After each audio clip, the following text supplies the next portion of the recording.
Ya seperti orang pacaran, awalnya itu tatap-tatapan, kan hal kecil, kemudian pegang tangan, selanjutnya tebak sendiri ya.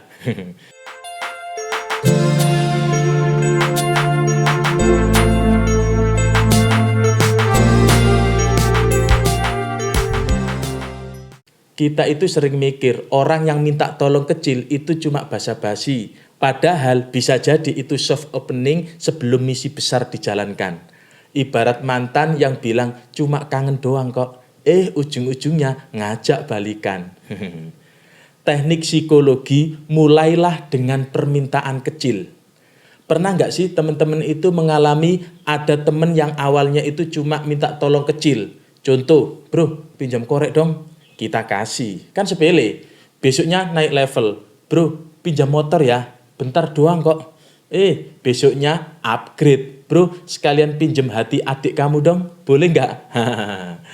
Ini sih kelewatan. Tapi serius ya, fenomena ini ada teorinya, namanya foot in the door technique. Ini teknik di mana orang itu memulai dari permintaan kecil dulu, biar kamu itu gampang bilang iya. Setelah itu mereka menaikkan ke level permintaan yang lebih besar. Dan anehnya otak kita itu seringkali lebih gampang bilang iya lagi. Ya seperti orang pacaran, awalnya itu tatap-tatapan, kan hal kecil, kemudian pegang tangan, selanjutnya tebak sendiri ya. Kenapa bisa begitu? Karena manusia itu punya sifat ingin konsisten. Kalau sudah basah, sekalian nyemplung. Dan inilah yang akan kita bahas kali ini. Bagaimana teknik foot in the door ini tidak cuma teori psikologi, tapi bisa dipakai di kehidupan sehari-hari. Dari jualan, di tongkrongan, sampai hubungan percintaan atau relationship yang lain. Coba deh kita pikir bareng ya, kapan terakhir kamu itu mengalami seperti ini?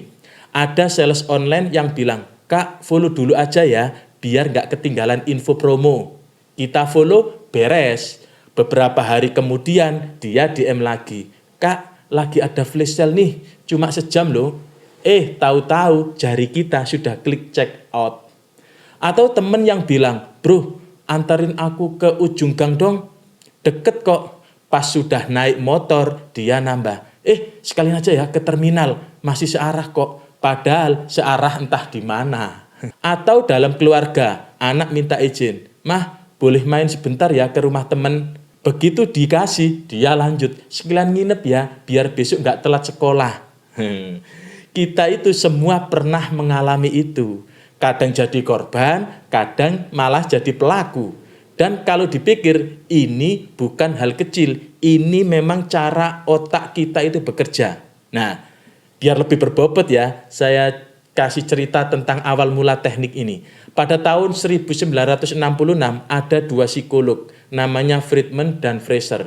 Mereka itu bereksperimen ke ibu-ibu rumah tangga California. Langkah pertama, mereka minta hal kecil, menjawab survei singkat soal kebiasaan rumah tangga lewat telepon. Beberapa hari kemudian mereka balik lagi, tapi kali ini minta hal yang lebih besar, membawa tim besar buat ngecek detail rumah si ibu. Hasilnya bagaimana? Ibu-ibu yang sudah bilang iya dari survei kecil yang tadi, ternyata jauh lebih gampang bilang iya lagi ke permintaan yang lebih besar tadi. Dari sinilah lahir istilah foot in the door. Analoginya begini. Bayangkan sales zaman dulu, dia itu ngetok pintu, tok tok tok tok. Kalau pintunya langsung ditutup, selesai urusan. Tapi kalau pintunya dibuka sedikit, kaki langsung nyelip duluan. Begitu kaki langsung nyelip, pintunya kan sulit ditutup. Nah, tinggal memasukkan badan dan barang dagangannya. Kenapa ini bisa efektif? Ada dua alasan utama kenapa teknik ini ampuh sekali. Pertama, konsistensi diri. Manusia itu ingin kelihatan konsisten sama keputusan yang sebelumnya ia ambil. Kalau kemarin mereka itu bilang iya, masa sekarang tiba-tiba tidak? Yang kedua, citra diri. Orang itu pengen dianggap baik, penolong, atau peduli. Jadi kalau sudah bantu hal yang kecil, dia itu merasa saya orang baik. Dan biar konsisten sama citra diri itu, dia bakal membantu lagi saat diminta untuk hal yang lebih besar. Nah, dua faktor ini yang bikin teknik foot in the door itu tidak hanya soal psikologi, tapi juga soal emosi dan identitas diri. Nah, ini banyak diterapkan di kehidupan sehari-hari. Contohnya di dunia bisnis dan marketing. Nah, ini sering banget kan kita temui. Gratis ongkir, itu kan permintaan kecil.